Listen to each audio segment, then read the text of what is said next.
રાજકોટના સ્વાદ રસિયાઓ માટે એક જોરદાર માહિતી શેર કરું. શું ફ્રેન્ડ્સ તમે જાણો છો કે રાજકોટમાં આપણે સ્વાદ માણી શકીએ છીએ ભીમ થાળનો? જી હા ફ્રેન્ડ્સ, હું આવી ગયો છું રાજકોટના કિંગ્સ ક્રાફ્ટમાં, જે આપણે ગુજરાતી, પંજાબી, કાઠિયાવાડી બધો જ સ્વાદનો આનંદ માણી શકીએ છીએ. અને જો બધો જ સ્વાદનો આનંદ તમારે એક સાથે માણવો હોય ને તો અહીંયા અવેલેબલ છે ભીમ થાળ. ચાલો હું તમને એ જ એક્સપ્લોર કરું અને સ્વાદનો અને ટેસ્ટનો અને પ્રાઇસને બધી જ વાત કરું. આ થાળનો વજન ટોટલી 15 કિલો છે, એટલે કે એમાંથી 9 કિલો થાળનો વજન અને 6 કિલો ફૂડનો વજન છે. અને આ થાળની વાત કરું ને તો આમાં ગુજરાતી સબ્જી, પંજાબી સબ્જી, કાઠિયાવાડી, ફરસાણ, ચાટ, ચટણી, પાપડ, રાઈસ, દાળ, કઢી, સ્વીટ, રોટી, બટરમિલ્ક, સલાડ, આ બધું જ છે.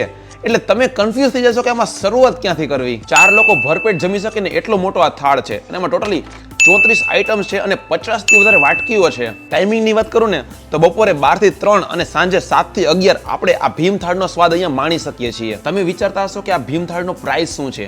તો આપણે આ ભીમ થાળનો સ્વાદ માણી શકીએ છીએ 1200 પ્લસ GST માં. ટેસ્ટની વાત કરું ને તો બધી જ વસ્તુનો ટેસ્ટ જોરદાર છે. અને આપણા રાજકોટવાસીઓ તો ખાસ આનો સ્વાદ માણવો જોઈએ, કેમ કે રાજકોટમાં કિંગ્સ ક્રાફ્ટમાં જ વન એન્ડ ઓનલી આ ભીમ થાળનો સ્વાદ આપણે માણી શકીએ છીએ. આપણું ધ કિંગ ક્રાફ્ટ આવેલું છે રાજકોટના કાલાવર રોડ ઉપર, મોટા મુવાથી તદ્દન નજીક. તો તમે પણ મુલાકાત લેવાનું ચૂકતા નહીં. અને તમે જો આ થાળનો સ્વાદ ચાખેલો છે ને તો કોમેન્ટ્સ કરવાનું ભૂલતા નહીં.